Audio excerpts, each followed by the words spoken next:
আসসালামু আলাইকুম সুপ্রিয় দর্শক মণ্ডলী। বিএনপির মহাসচিব জনাব মির্জা ফখরুল ইসলাম আলমগীর তিনি নিন্দা জানিয়েছেন মিডিয়ার উপরে হামলার জন্য। যদিও সে ধরনের কোনো হামলা কোনো মিডিয়ায় সম্প্রতি হয়নি।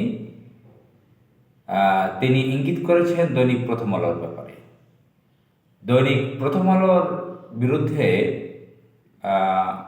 বিক্ষোভ করেছেন বিক্ষুব্ধ কিছু নাগরিকগণ। কারণ বাজারে গরু জবাই করেছেন, প্রথম আলোর বিরুদ্ধে বিক্ষোভ করেছেন বিক্ষুব্ধ নাগরিকগণ। আর বিক্ষুব্ধ কেন হয়েছেন? এই প্রথম আলো দিল্লির এজেন্ট হিসেবে বাংলাদেশে কাজ করে। তারা বাংলাদেশের মুসলমানদের বিরুদ্ধে, ইসলামের বিরুদ্ধে সবসময় ষড়যন্ত্রে লিপ্ত থাকে। দৈনিক প্রথম আলোর অফিসে বসেই জঙ্গি নাটকের ছক তৈরি করা হয়েছিল, সেগুলো প্রকাশ পেয়েছে এবং ফ্যাসিবাদী আওয়ামী লীগের অন্যতম তারা সহযোগী ছিল। যদিও আওয়ামী লীগের কিছু লোক প্রথম আলোর বিরুদ্ধে কিছু অ্যাকশনে গিয়েছিল, সেটা একটা ভিন্ন প্রসঙ্গ ছিল, একটা নাটকের স্ক্রিপ্টের অংশও ছিল। মূলত তারা দিল্লির এজেন্ট প্রথম আলো। তারা বাংলাদেশের মুসলমানদের বিরুদ্ধে দীর্ঘ বছর 1998 সালে প্রথম আলোর জন্ম হয়, 1991 সালে ডেইলি স্টার পত্রিকার জন্ম হয়, ইংরেজি পত্রিকা। এই ট্রান্সকম গ্রুপের এই দুটি প্রতিষ্ঠান মিডিয়া, তারা সবসময় বাংলাদেশের মুসলমানদের বিরুদ্ধে কাজ করে কৌশলে, প্রকাশ্য বিভিন্নভাবে। তো এই জন্য বিক্ষুব্ধ জনগণ, বিক্ষুব্ধ নাগরিকগণ কিছু বিক্ষোভ দেখিয়েছেন। যদিও এ ধরনের বিক্ষোভ করে লাভ নেই বলে আমি মনে করি। ভিন্ন ধরনের ব্যবস্থা নেওয়া দরকার এই মিডিয়াগুলোর বিরুদ্ধে। এরা টুইস্ট করে। হলুদ সাংবাদিকতা তো নর্মাল একটা ব্যাপার, এটা টুইস্ট যেটাকে বলে, নিজেদের মন গড়া নিউজ তৈরি করে এরা ইসলামের বিরুদ্ধে, মুসলমানদের বিরুদ্ধে, বাংলাদেশ রাষ্ট্রের বিরুদ্ধে। তো মির্জা ফখরুল ইসলাম নিন্দা জানিয়েছেন, প্রতিবাদ জানিয়েছেন এই প্রথম আলোর উপরে এই ধরনের বিক্ষোভ করার কারণে। চিন্তা করেন যে মির্জা ফখরুল ইসলাম সেই ফ্যাসিবাদী, সেই যে চরিত্রহীন নগ্ন নারী শেখ হাসিনা, লেডি লেন্দুবদর্জি, সে কিন্তু মেট্রো রেলে গিয়ে কেঁদেছে জুলাই মাসে। আপনারা দেখেছেন সেই দৃশ্য। আমাদের হাজার হাজার তরুণদের, ভাইদের জীবন কেড়ে নিয়েছে, প্রাণ কেড়ে নিয়েছে।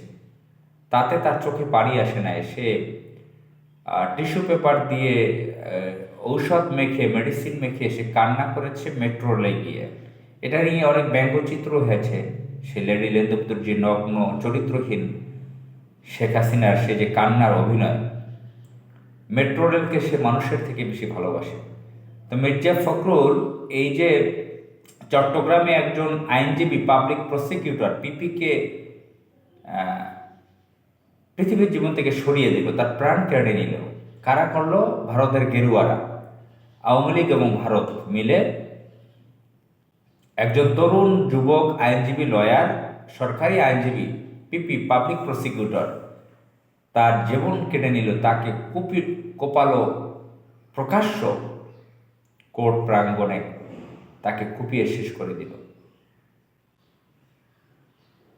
এরপর এটার ব্যাপারে মির্জা ফখরুলের কোনো প্রতিবাদ দেখেছেন, নিন্দা দেখেছেন? যে ভারতের গেরুয়ারা অন্য একটি রাষ্ট্র, তাদের হয়ে এবং ফ্যাসিবাদী আওয়ামী লীগের হয়ে তারা এই কাজটা করলো। এ ব্যাপারে মির্জা ফখরুলের কোনো প্রতিবাদ আপনারা দেখেছেন? দেখেন নাই। তো সে কি প্রতিবাদ জানালো? প্রথম আলোর বিরুদ্ধে যে বিক্ষোভ হয়েছে তার ব্যাপারে। আর প্রথম আলো আবার সেটা ঘটা করে প্রকাশ করলো, মির্জা ফখরুল ইসলাম যে প্রতিবাদ জানিয়েছে, প্রথম আলোতে বিক্ষোভ হয়েছে। এই ব্যাপারটা আপনারা কি আজ করতে পেরেছেন যে বিএনপির মতন একটা বড় রাজনৈতিক দল, যারা শহীদ প্রেসিডেন্ট জিয়াউর রহমান সহ 4বার রাষ্ট্র ক্ষমতায় ছিল, 4বার সরকার গঠন করেছে, তারা 1996-এর সম্ভবত ফেব্রুয়ারিতে 23 দিনের জন্য খালেদা জিয়া প্রধানমন্ত্রী ছিলেন দ্বিতীয়বারের মতো। তৃতীয়বার 2001 সালের অক্টোবরের জাতীয় নির্বাচনে হয়েছে। বিএনপি সরকার গঠন করেছে জামাতকে নিয়ে। তো যেভাবে হোক বিএনপি 4বার রাষ্ট্র ক্ষমতায় এসেছে, সরকার গঠন করেছে। এই ধরনের একটা পার্টির মহাসচিব, সেকেন্ড পার্সন, সাধারণ সম্পাদক বলেন, সেক্রেটারি জেনারেল বলেন, মহাসচিব বলেন, তারা মহাসচিব শব্দ ব্যবহার করে। এই ধরনের উন্মাদ, হাসিনার মতন ভণ্ড বা ভারতপ্রেমী, ভারতের দালাল, এই ধরনের বাম রাম, এই ধরনের পাগল ছাগল যারা বাংলাদেশের মানুষের সেন্টিমেন্ট বুঝে না, পারসেপশন বুঝে না, বাংলাদেশের অধিকাংশ মানুষ যেটা চায়, মুসলমানরা